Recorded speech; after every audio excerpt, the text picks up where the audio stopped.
Welcome into DC On Screen, episode 379. This is our weekly DCTV news. We're going to get into all the TV show news that we found pertinent, I guess. I'm your host, David C. Robertson. This is my co-host, Jason Goss. Hello. He is. If you'd only listen to the DCTV news, then you don't know that he's been back for a minute. Yeah. He wasn't here last week, but he's here now. I tragically missed last week. You did, but you made Comic Book Day. I forgot about Comic Book Day.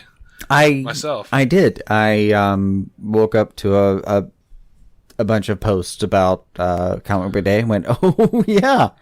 Let's free do Comic this. Book Day. Yeah. Yeah. I woke up to a post of a picture that Christian posted of you, like holding up a bag that said free Comic Book Day, and went, oh, that was the day. Yeah. And I was very happy with my my takings. I hunted and gathered with the best. Right. And that's what we're to in society now. You hunt and gather at the comic book shop. Yeah. You forage for 4 color panels is what you do. That's what you really want out of life at this point.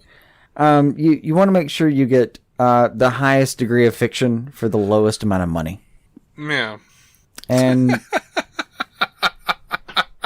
I feel I did that because we went to a comic shop. Hold on. It's statements like that makes Charles McFall say that we're his church. I'm just saying. Bless you, Charles. You have 3 days. 3 days of sinless.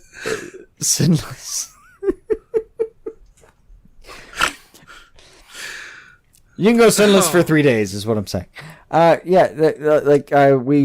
went, and I was surprised that my wife had a pretty good time because she wandered into the comic book shop and went, "This is fantastic," and it was kind of chaos a little bit, and it was one of those places where you know how it varies with Comic Book Day, maybe one per person. This was one of those where it was 6 per person. Yeah. So we got everything. Everything that looked even mildly amusing. Yeah, it's one of those smart shop owners who were like, no, if I can get them hooked on more things if I give out more free. So it worked though. Yeah. I went home. One of the gold series of Comic Book Day this year was Rick and Morty. And I went in, and I didn't see it on the shelf, and I got all discouraged. And I got up to the top, and I got up to the the front of the line, and I asked the guy do you have any more Rick and Morty? And he pulled out a pile, and I made it sound something like that. And sure enough, though, that afternoon, I'm sitting I took my dogs out to the backyard and letting them run around, and I'm sitting there reading Rick and Morty on the back porch. I'm this is fantastic. So it 3.5 hours after having received the free Rick and Morty comic, sure enough, I'm back there asking, "Show me Rick and Morty." Yeah, the way you told me about it, you walked in, you went, "All right, you got me." Where's Rick and Morty? It was really. I mean, if someone had given me a hit of crack. It was the same. It really was the same. And my favorite part, though, was I was standing in line, waiting to receive my free comics, and still, wondering how many we get each. And, my wife was sitting around, watching, going, this is fantastic. They're 8-year-olds and Superman capes, and it's she was having a great time with just the atmosphere of it. And I was too. I saw this kid. It was a 4-year-old kid that just walked across with, and I remember this being me when I was 3-4 years old. He just had the Superman costume on with the cape, and I almost choked up. That was me. Yeah, I used to do that. No. And it was a little blonde kid back before I became a little brown kid. That doesn't sound right. No, my hair changed drastically from blonde to brown just in a weekend. It was weird.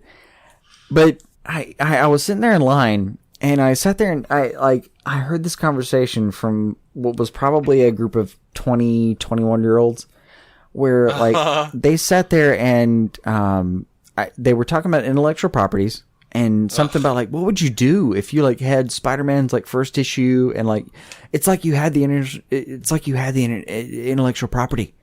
And I'm sitting there kind of like shrugging my head like that's not what that's like. And they went on and said like, well, I mean, it's like with intellectual properties, it's like with the Happy Birthday song. Like that's why you never hear that, on TV. It's because like somebody owns that song and you have to pay somebody every time. And I'm already thinking like that was repealed, wasn't it? That's not true anymore. About a year ago, they lost that lost that case. Yeah. Not repealed, but yeah. It was a married couple. I forget their names, but it was some married couple that owned the Happy Birthday song, and they don't own that anymore. They lost it. So I'm listening to them, already thinking like, oh, okay, that's not right. And then the next one chimes in thinking saying like, oh yeah, dude, you can't do that because the Happy Birthday song is owned by Paul McCartney. What? It's not, right? It was at this point that I refrained from grabbing a handful of comics and smacking all of them in the face. And I feel like I deserve some kind of award. I feel like someone should give me something and say congratulations. But they continued. There were 3 people here. There was a male, and a female. I don't even give a shit which one was happening. I wasn't even paying attention. Like I was flipping through comics, thinking, "Oh, I've got to." I didn't know what I was flipping through anymore. I just had to hear the rest of this conversation at some point. So I was just like thumbing through things, thinking, "Oh dear Christ, where is this heading?" And sure enough, it was, oh yeah, Paul McCartney owns the Happy Birthday song. That's why he can't sing it anymore. Yeah, he's too powerful. But yeah, like Michael Jackson and somebody else chimes in. Michael Jackson owned it for a while because he owned all the Beatles songs for a while. And then somebody else chimes in behind him saying like, yeah. I knew he had some Beatles songs. Yeah. And then, person 1 comes back. He swooped in behind Paul McCartney and he just bought all the Beatles songs. And I'm just sitting there trying not to throttle everyone involved. Yeah. And yet trying to stay close enough to the conversation that I can hear how bad it's getting. Like, yeah. I want to know how off track this information is, but I also want to kill everyone involved. So at this point, they have said that Michael Jackson owned all of the Beatles songs, that Paul McCartney owns Happy Birthday. And that Happy Birthday is still a thing that's a thing. Which is, at this point, that's the minor infraction you have to realize. That's like a thing I happen to know because I happen to catch it. Mm-hmm. I could forgive him for not knowing that Happy Birthday isn't like a liability anymore. But no, they continue. Michael Jackson bought all of the Beatles songs, including Happy Birthday.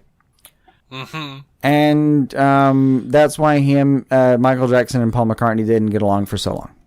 It was at this point that I had to just move to another portion of the store. Yeah. And the before I shuffled away, and I really was looking for something, and then I was just faking it, and then I was looking for something again. But before I shuffled away, I thought to myself, if you could all just shut the fuck up for a second and stop misinforming each other. You're all clearly friends, but if you could just like live a quiet, silent existence, you would all walk away smarter for it.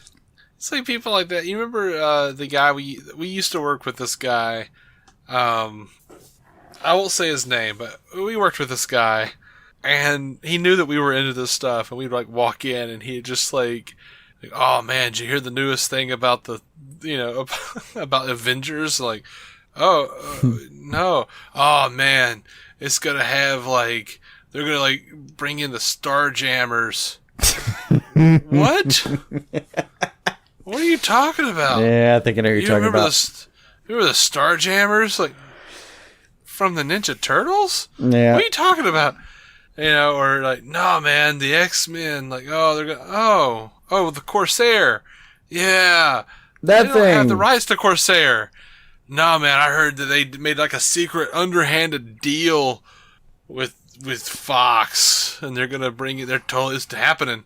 I'm like, I follow this stuff. I follow he really, all of this stuff. If I remember who you're talking about, he really would do a thing where he saw a bit of news and then ran it, he would run it through a conspiracy filter and then do it times Y being a random variable, and then forget all of it as though it was a dream. And then regurgitate part of that to you the next day. And you would have to sort through the chaos going, what? 1/18 of what you just said is kind of true. Yeah. If we had known this guy during all the BVS hype, he would have been the guy that's oh man, no, they've already actually come out and said it, man. It's official. Ben Affleck's not even playing Bruce Wayne, man. He's playing Deathstroke. Yeah. And Jeremy Irons is he's Evergreen. You mean Wintergreen? No, man. They created a new one. He's Evergreen. Sponsored by Wrigley's. Oh, man. Anyway. Over to Gotham. Shall we get to the actual news? Yeah. So Gotham's ratings came out, and they suffered a drop of 0.13 in share, around 400,000 viewers, when it returned from its 3-month hiatus. This week didn't improve those numbers by much, but maybe it stemmed the bleeding. It checked in with about 1% increase in both share and viewers. I actually am a little worried about Gotham this year, because they're nowhere near that 100. I don't even know if that, for syndication rights, if that 100 episode mark is still the big thing. It is still kind of the big thing. They haven't changed that marker so far. If the thing is, if it gets renewed this year, it'll probably get renewed next year.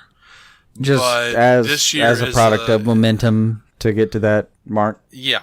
But right now, I would be worried about it, and I am worried about it. It's worth worrying about. Now, they dropped, but Fox dropped everything a little bit.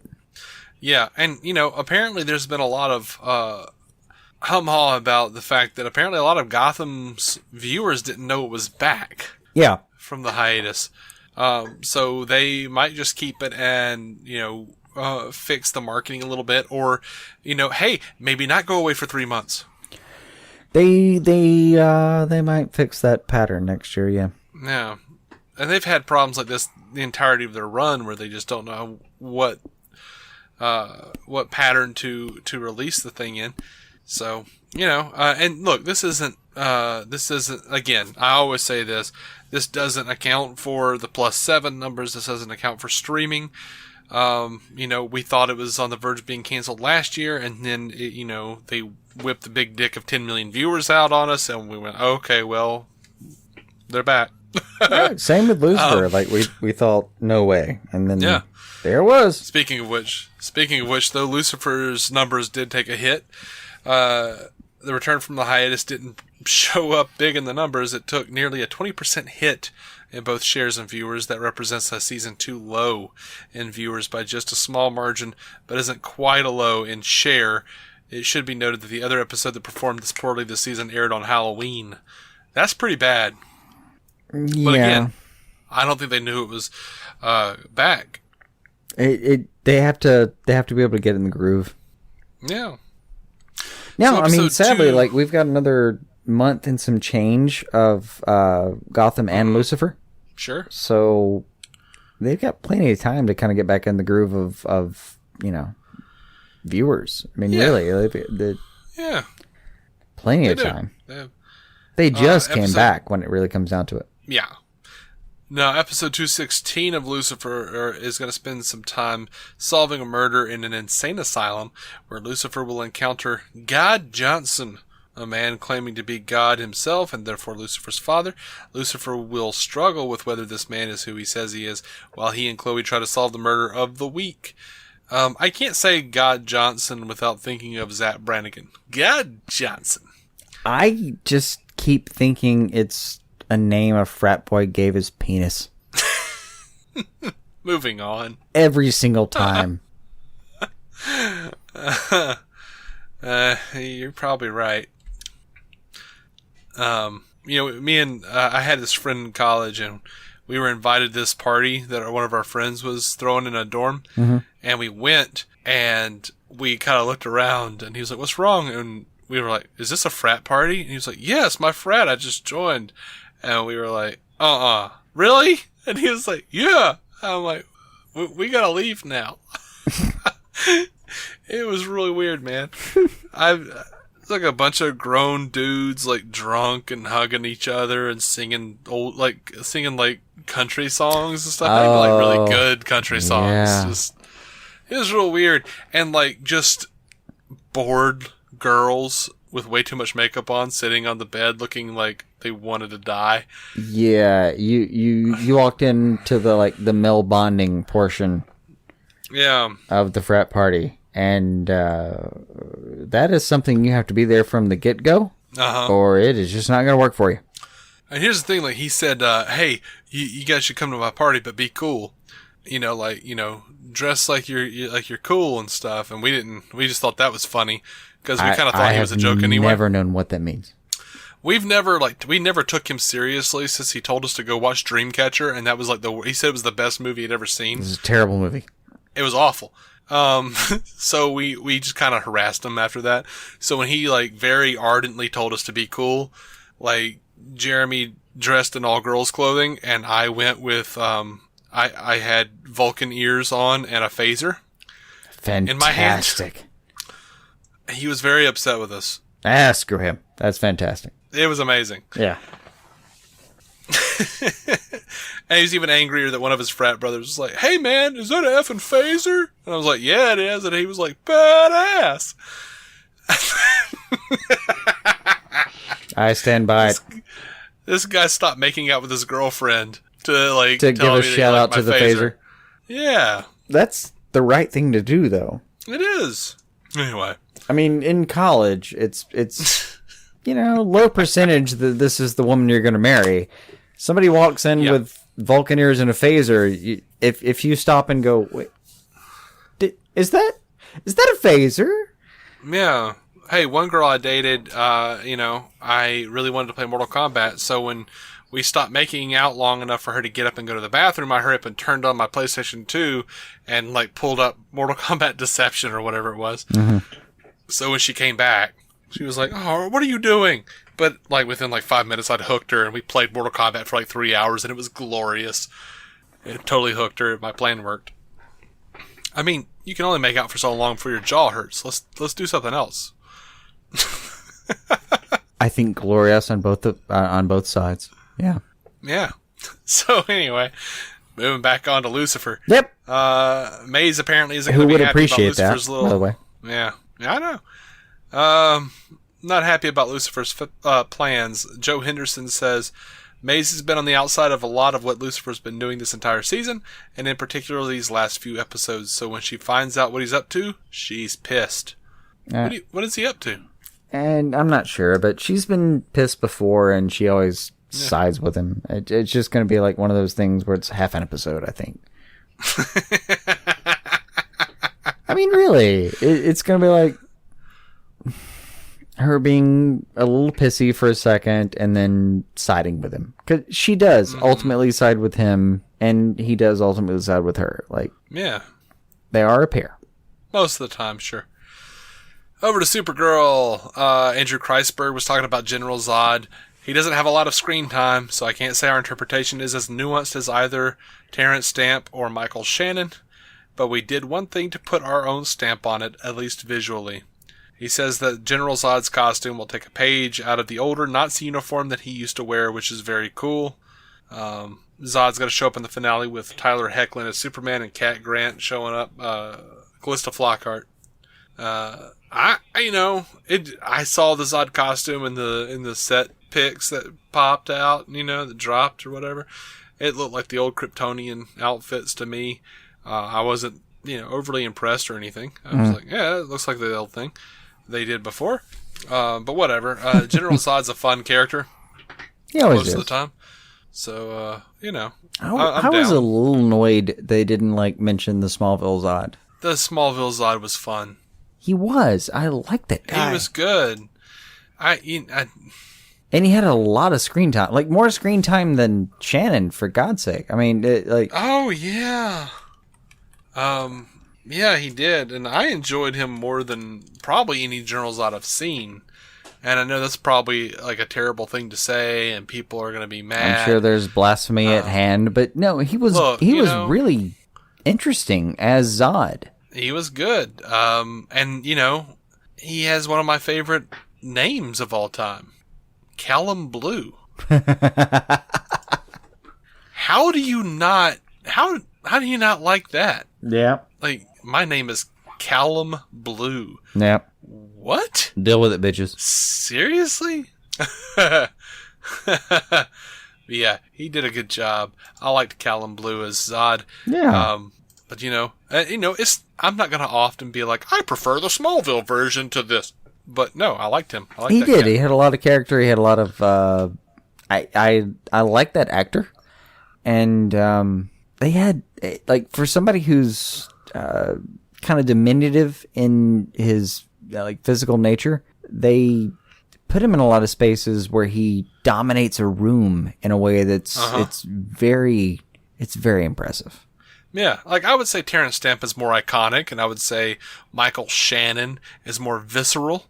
I've got no problems with either of those people. I just don't like. Yeah. I just don't like him being left off the list. Yeah, Callum Blue though, I would say he's more slick. Oh, I would agree. Just enjoyed that. I enjoyed that interpretation more. I liked his. I did. Either. And I grew up on Terrence Stamp, so it's not like I don't respect the past or anything. I grew up on Terrence Stamp as General Zod. I'm just like Callum Blue.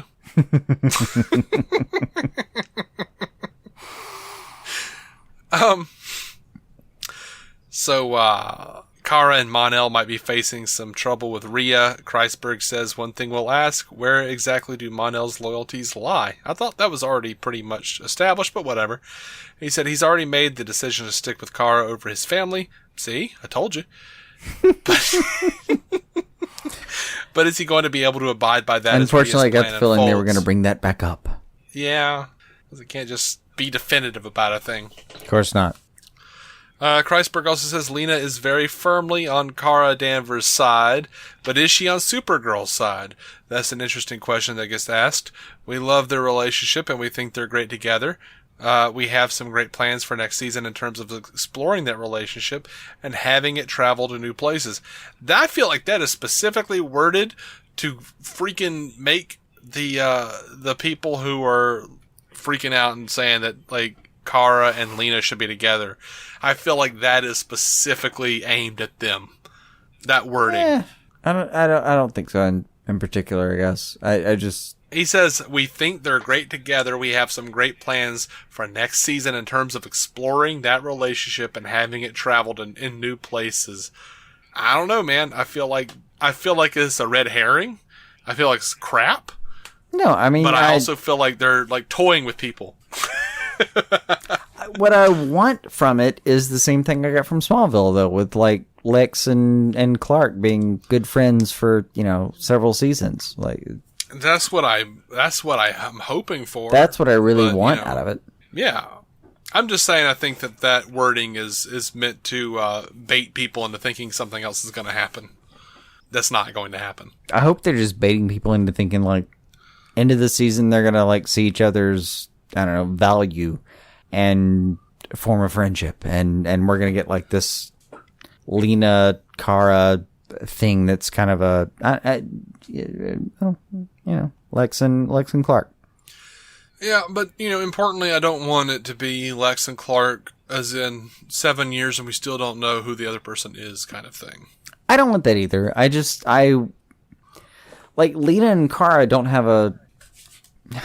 You can mess with that relationship as much as you want to. Like, you can... That's freeform clay. That's whole cloth. Right. You can do what you want with it. And I like the idea of there being like a Lucifer and, a Kryptonian that are friends. I just always have liked that idea. Yeah. I mean, I like the idea. I'm somewhat hoping they're not going to lean too heavily on that dynamic, as far as doing it for, seasons or anything. Because as far as I'm concerned, there's no reason that Lena shouldn't have already figured it out. That's part of it. Is I feel like she should figure it out, call her on it, and that should be a bonding moment rather than like an antagonistic moment. I would rather it not be something that drives them apart. Yeah, I agree. So, looks like Dean Cain and Teri Hatcher might not get any screen time together. Kreisberg says, story-wise, it became difficult to make that happen, much to my, Dean, and Teri's dismay. There's an episode in which they both appeared, and even though they weren't in any scenes together, just to see their names together in the credits blew my mind. Easily blown, sir. I had 4 seasons of seeing that. I gotta admit, it doesn't make any sense for them to be on screen. It doesn't, not together. He's right. Like the story doesn't dictate it, so no. Don't it's don't cool force they're it. The same episode. Legacy casting is always fun, but it's always just a gimmick, and I don't hold it in such high esteem. I don't care. Yeah, like it's fine. It's enjoyable sometimes, and then other times it's not. Sometimes it's just like we could have gotten a better actress for this. Yeah, I know. I'm an awful person, but whatever. I'm sorry. We do it a lot. I understand. So Kreisberg also talked about the Supergirl finale in the future into season 3. He says, we are bringing back people we've had all season. We have Callista Flockhart coming back in the last 2 episodes. We have Linda Carter returning as the president. Sharon Leal is coming back as Magan. Obviously, there's Tyler as Superman. They're some of the biggest episodes we've ever done. We're so proud of Teri Hatcher. And so amazed she's on our show. And killing it as Rhea.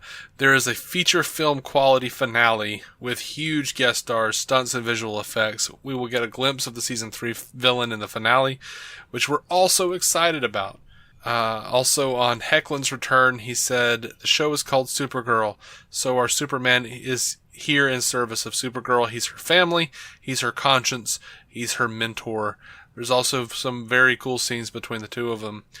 They tend to hit that beat a lot and toe that line a lot in interviews. I understand Superman's not here to be Superman. He's here to be Supergirl's mentor and family.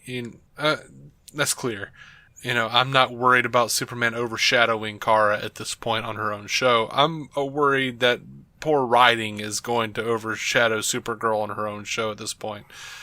Yeah, because Supergirl hasn't been Supergirl. She's been a jerk. There's been a problem where like the things you loved about Kara and Supergirl have been diminutized a little bit. Now, I mean, if that's a thing they're going for, like she's gotten a little too cocky, she's gotten a little too aggressive. She needs to pull it back, like sort of an Iron Man type of thing, where the good guy is their own worst villain. Yeah, I mean, like if we were going for like a really prolonged red kryptonite or something, that would be one thing. But it's just she's not making decisions the same way she was in season 1, and it's worrisome. But the thing I like about Tyler Hecklin? Yeah. Hecklin? Yeah. I'm told. I don't know.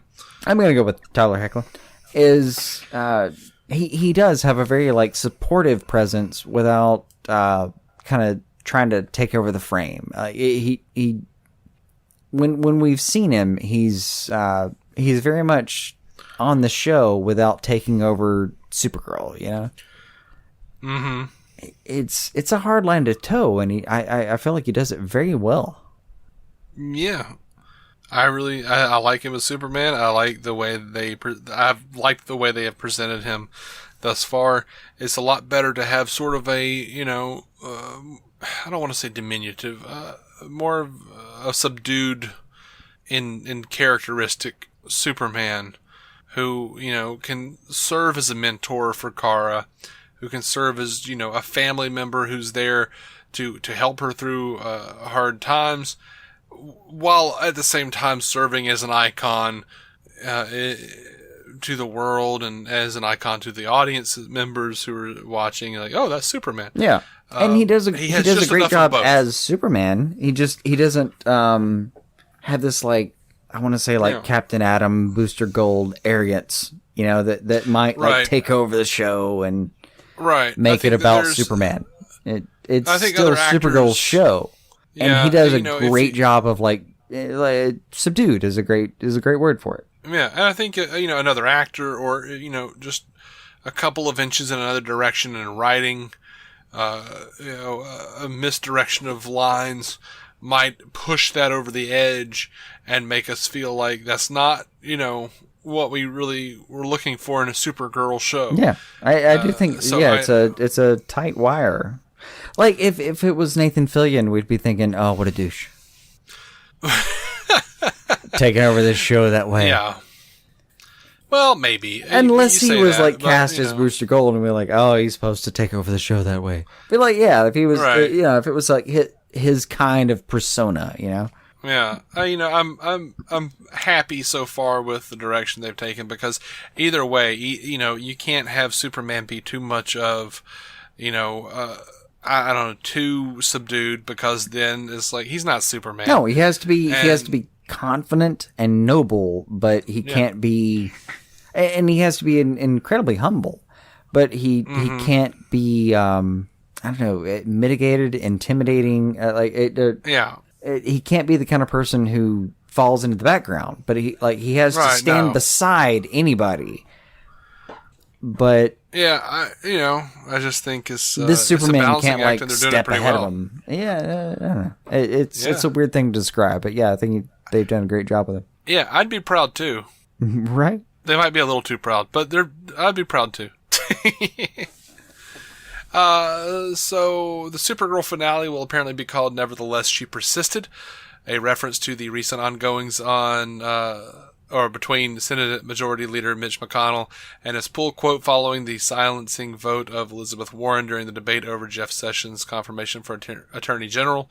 Hopefully, that episode won't really be dealing with any of that political stuff. So I don't want to see all that. That just sounds awful. It's a cute reference, but I doubt we're going to see it. Right. I hope it's only a reference. Because just reading that felt as heavy-handed as I ever wanted to feel on this show. I mean, that's about as factual as it can get. As far as, like, this is the dry reference that happened. Right. So Andrew Kreisberg was talking about his new favorite whole cloth character.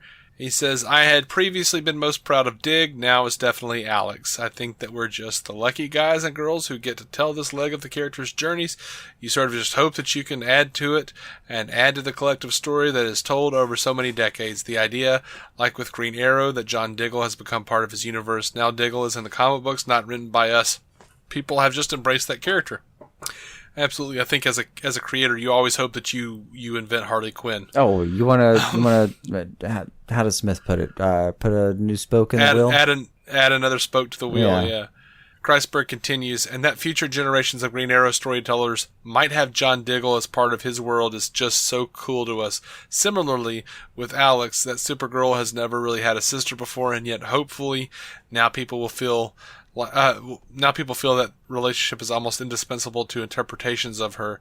And I think Alex is one of my favorite characters I've ever gotten to write. I think that's what's so interesting about her, is that Alex would be the star of her own show, except for the fact that her sister is Supergirl. She's a doctor and an alien fighting secret agent. If she played an instrument, she'd be Buckaroo Banzai. She's this amazing character. She's only overshadowed by the fact that her sister is the Girl of Steel. And I think that's so interesting that she's both her sister's protector and teacher and confidant. But but then can't do half the things that Kara can do, and yet is so resourceful on her own. I just think she's such an amazingly interesting, complex, and funny, and deep, and emotional character? Because that sentence just ends, buddy. And just the journey that she went through regarding her own sexuality this year, she's never not interesting. There's no situation you can put her in where I don't think she's the most interesting person in the room. Yeah, you're right. Alex is the most interesting person on that show, and maybe she shouldn't be. But I gave it to you, buddy. She is. She's awesome. I'm happy with her being so. I mean...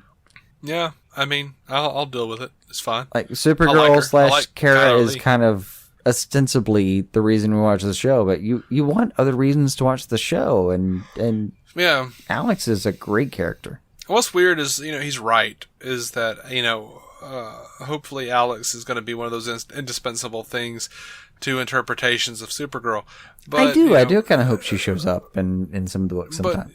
But, previously Supergirl, though, wasn't really, like, she's had so many radically different versions over the years. Like, she came from a sister planet, she came from Krypton, she might be his cousin, she's not his cousin. Right. She pretends to be his cousin, she's Kara Kent, and then you have the Peter David run, you have the run where she's whatever it was she was, that strange shape-shifting creature that Lex Luthor Jr. created. And she had, like, flaming wings at some point. She's Power Girl, but from a different universe. There's just, her history is so complex. It's like the Spider clones. And there's Power Girl just kind of overlapping on it in general. Yeah, I think Alex might be the anchor Supergirl needs. She's a good character. Like, if you put her in any show, I think she's a pretty good character. Mm-hmm. I like her. Or Supergirl? No, Alex. Okay. you could put her in just about anything, and I think I would think, yeah, that girl's a badass. I like her. Yeah. So over to the Flash. Andrew Kreisberg. We're done with the Supergirl episode? Yeah. Ooh. Over to the Flash. Andrew Kreisberg talked a little bit about the Barry reveal. He says, what's interesting about people's reactions? We certainly wrote it, but just the way the cast performs it. Is this one thing to have seen that giant metal suit and hear that there is a version of Barry inside of it? It's quite another thing when you actually come face to face with what's inside. Those scenes that are coming up over the next few episodes as everyone gets a real glimpse of this person. It's this mixture of both horror and sadness. His visage is obviously very upsetting, seeing the scar in the milky white eye, but also seeing the person that you love be so twisted. Barry Allen, who probably has the gentlest soul of all of the characters in the Arrowverse, to just see how far he could fall is both terrifying and it's also heartbreaking. Yeah, and I didn't hate the reveal. A lot of people did. I don't understand quite why. Other than it's just sort of obvious, and I think maybe they need to shift away from the big identity twist next year. Yeah, I mean, they've done that for a couple of years. It's probably time to tell a different kind of story, But at the same time, I think this is the problem. If they do it correctly, this is probably the right story to tell. Especially with the fan base complaining as much as they have about, Barry going back and changing time and being irresponsible with his powers. Mm-hmm. I think this is probably the right time. This is the come to Jesus moment for Barry, I think. Yeah. If they do it correctly. If they don't do it correctly, well, then, what do? We have Arrow season 3 or 4. Let's shed a tear and hope for better next season. I'm liking it so far. I mean, I don't know. I've enjoyed it. I really have. It's probably the point where they need to call it on that kind of storyline. Agreed. Yeah. I have nothing against what's happening. It's just probably the point where, like, looking forward. Yeah. You do a different kind of story. Yeah. I mean, and I'm enjoying every single episode of the Flash. It's not like I'm. There's no hate here for me, man. I'm looking forward to. I'll get to watch it on Wednesday when it's available on the CW app. I'll be happy as I can be. You know, and to be fair, I think they are telling a different story here. They've revealed this thing a little earlier than I thought they would, and now it looks like they're having a lot of fun in the next episode with where it's going. Yeah. And it's not quite what it was last year because there was the reveal of who Zoom was, and then there was the reveal of who the Man in the Iron Mask was, like several episodes later. Yeah. It felt like, and you know, I don't think they're doing the same thing they did last year. I think they're doing something very different, and they're showing, you know, in their own way, how important it is for Barry to not screw things up as he has, and to take responsibility for all of the things that he's done. No, absolutely. And even more so. It looks like they're gonna deal with the Flashpoint paradox, even more so in the next few episodes. But it's still like they've been dealing with the metaphysical idea of what could happen with the Flash, where something that Arrow has done really well is like they try to deal with metaphysical. It was fun for a minute, but it didn't ultimately work out. And I think something Flash is going to have to do is the same thing Arrow has done really well this season. Pull back in and deal with characters. Pull back in and, tell a story about characters. Well, look, I mean, that's what they're doing here. I mean, this last part, the few episodes it seems like it's doing. You got Caitlin, you got, you know, Julian and his choices in regarding letting Caitlin die or become Killer Frost. There are going to be some consequences to it that are very It seems personal. like they're digging in deep. Yeah, they're setting up for next year. It's still got it's still going to have a metaphysical premise, whereas like this episode, like this season of Arrow doesn't have a metaphysical premise at all. It's very straightforward. Right. Like you don't have to involve anything that's really sci-fi related to make this season make sense. Right. And Flash, maybe next season going into it might make a little sense to dip into that a little bit. Like, you're Flash. You always need to have this kind of like, I don't know, surrealistic feel to you, but telling a story about characters and grounding it a little bit might be the way to go. Yeah.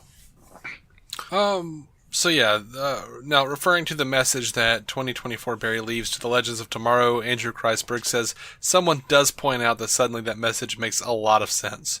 So at least, you know, there's something there. At least they're not throwing that out completely. You gotta vote Cisco, just as the person who points it out. Oh, yeah. I mean, if you had Cisco versus the field right now, $1 on each, which one would you take? What's the question? It's gambling terminology, sorry. But Cisco versus everyone else, $1 on each, which one do you take it? I don't know. Who's everybody else? I mean, you know. It seems that Killer Frost is... you're talking about for who says that line? Oh, no. Who? I got lost. Who points out that it's... It's late. I got sleepy. What? Yeah, for who says that line is probably Cisco. If we sound loopy at all, by the way, forgive us. It's like 2 a.m. Yeah, I started getting in like, who would win? Well, I don't know. Yeah, Killer Frost did just freeze his hands off in that flash. Oh, you're talking about something else. Never mind. Oh, and in the promo and the teaser thing, she's all say goodbye and what. Anyway, whole different thing. So yeah, that Sizzle reel though. They put out a Sizzle reel for the remainder of Flash season 3. Here are some highlights. Iris and Joe will meet Two-Face Barry in person. I love that you still refer to him as that. Sorry. Captain Cold will return to help with strategy, which that entire scene looked amazing. That sounds fantastic. Like everything with I Wentworth could Miller not on be more screen, excited. I was so happy with. King Shark was back, and I was happy. Uh-huh. Cisco spying on Lila. Is it still bad for friends? Two-Face Barry has flashpointed so much the rules don't apply to him anymore. What? Yes. Wally gets hurt and lets Barry down. Well, we always knew that was going to happen. Yeah. Killer Frost and Savitar aren't all that tight as partners. It looked like Savitar was about to, just pop her, choke her out right off. I mean, Two-Face Barry needs Now Barry to lose Iris so he can exist. Well, duh. And HR gives up vital vital info by not keeping his lips shut. Yeah, I'm down. This looks good. I mean, that sizzle reel. That sizzle reel was fantastic, man. I am sizzle reel. Really psyched about the next few weeks. That sizzle reel, though. I hate the term sizzle reel. I really do. And then there are moments where I watch something and think, oh shit, that worked. That deserves the term sizzle reel. It does. So over on Arrow, Stephen Amell turned 36 this week. It was on May 8th. So happy birthday to that guy. He does not look 36 at all. Yeah. Arrow stays pretty low in the ratings. Arrow didn't recover from last week's season low. Its share stayed at 0.47, but its ratings dropped even further to 1.358 million viewers. The show was averaging 1.8 during the fall, but has fallen slightly to 1.6 during the spring revival. Who cares, though, because it's renewed for another season anyway. And you know what? This is happening across the board. It really is. I think this is just where it is right now. Yeah. People aren't staying inside. It's light outside for longer, and people are grilling out. And there's a lot of cord cutting happening too. There's also that. So set photos from Arrow episode 521, Honor Thy Fathers, show the return of Cody Rhodes with all his ligaments intact. And it looks like everyone will be in costume a lot, and I think there may be a cement bath that John and Oliver are about to be trapped in. Also, Oliver still isn't in the Green Arrow getup yet, so he hasn't earned it in his mind, I guess. Yeah. Yeah. I know he does. He does show up in the getup before the end of the season, but I mean that's 521, and I think it's I have to look it up. It's 520. Yeah. I forget if they have 22 or 23 episodes, but yeah, it's going to be kind of like an end of season surprise to see him back in it. Yeah, that's cool. So over on Hulu, they've now released Batman and Bill. Mark Tyler Nobleman spent years trying to show the world that Bill Finger, and not Bob Kane, is primarily responsible for the major pieces of Batman's ethos, including Batman himself. Don Argo and Sheena M. Joyce's documentary Batman and Bill follows Mark's quest as he fights for the intellectual property of a neglected legend. Man died in poverty. The documentary shows the process of Mark's discoveries and details the legal actions against Warner Brothers as they occurred. Batman and Bill is available now. It's exclusively on Hulu. The trailer for it is up on YouTube. I'm going to check it out as soon as I have a chance, which might be tomorrow. But yeah, I gotta admit, I'm probably gonna neglect a couple of CW shows this week. I'll watch them before we review them. Yeah, sure. But that would be unethical not to do that. That would be ridiculous. I will probably squeeze in Batman and Bill before that because it looks fantastic. That trailer looks enticing as hell. Mm-hmm. I'm not saying I doubt we'll do a full-on review of the movie, but we might talk about it next week. Yeah, we'll probably chat about it. You know. Over to Injustice 2, they've released some more DLC characters. This trailer reveals the identity of 3 new DLC characters. Starfire, Red Hood, and Sub-Zero. I could deal without Sub-Zero, but Starfire and Red Hood, hell yeah. Oh, yeah. The game is going to be released next week, May 16th, so yay! Not that I'll be playing it anytime soon. Like we said on the last episode, our ability to play it is just based on schedule and whenever Matt buys it. So, yep. That's all the news we have. We have some fan feedback. Dean Smith said that last week's DCTV podcast was absolutely delightful. He says, I think I heard you say that Bethany's your girlfriend. If she isn't, she should be. She was a perfectly good substitute for Jason. You and Bethany have a great chemistry and flow to your conversations. Great job, Bethany. I would listen to any show that you are involved in. That's very nice, dude. Thank you. I think she is so delightful. Too. Yeah, she's a lot of fun. Yeah. That's a funny girl. Randy, on Twitter, Randy, SF45, retweeted a picture of the Inhumans, the first look of the Inhumans. Did you see this thing? Did you see the Inhumans? It looks bad. It's gotten a lot of negative feedback, and it does look really bad. And he says, do you guys think WB can let Berlanti moonlight at ABC for a while? He could, but I'm not sure it would help. A lot of the first looks for a lot of the shows that we like and we cover on the show didn't look that good. So we can, I can personally extend a bit of faith. Just give it a second. I can extend a bit of faith for the Inhumans. No, it doesn't look good though, does it? I haven't seen it. Have I told you though the Inhumans will always have an embarrassing aspect for me? No, I don't think so. Because I was out at like a trivia night with it was me, the wife, and a couple of like high school friends, and like the category came up comics. I was like, cool, gotcha, good to go. And they asked like, all right, who's the leader of the Inhumans? And I thought, oh, damn it. It's Black Bolt, right? It is, but like I kind of thought like I know his power. I think I know a couple of. I was trying to get myself there, but I really didn't know. And then apparently there's this thing where like for this trivia night they release like the answers to 2 things. Like out of the 30-something questions they ask, they just give like the answer, and then if you associate it with the question correctly, good for you. So I'm sitting there like the table's looking at me like, dude, you're the comic guy. I'm like, oh fuck, I don't fucking know. I don't know the Inhumans. You're like, I have a DC podcast. This is not my category. Like, what do you want from me? I can tell you what it can do. Yeah, I don't know. Like 10, 15 years ago, if I'd been in the same situation, I'd have been like, I don't know. I'm an X-Men guy, not an Inhumans guy. I don't know about Inhumans. Yeah, I really did. Like, I knew his power, but I didn't know his name to save my life. And sadly, like Christian, like grabbed the sheet out of my hand and wrote like, I got it.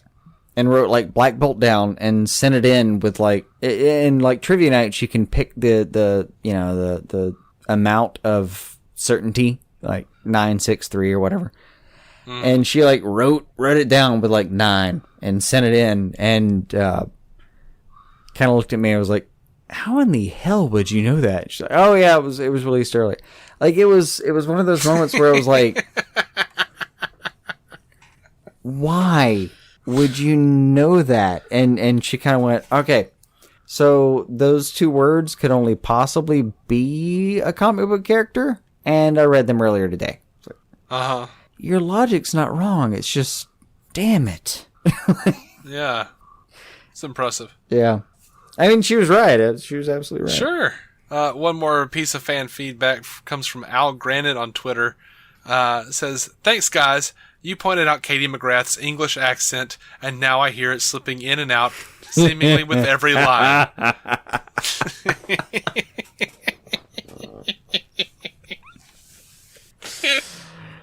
Oh. I don't even feel bad. I kind of do. Just don't. Oh. Yeah, I had the reverse effect on James Marsters, the guy that played Spike on Buffy. Yeah, like, he doesn't have a British accent, but when I hear him talk in interviews, I hear the British accent, even though he doesn't speak with that accent, like naturally. It's rough to deal with. I sympathize. I'm sorry. We did that to you. I'm sorry, buddy. Kind of. It is funny though. Oh, so anyway, that's all we got. That's all I got. All you got? Yeah, we should call it. Yeah. Thank you guys so much for listening to DC on Screen. You can find every episode for free at dconscreen.com. All 379 episodes.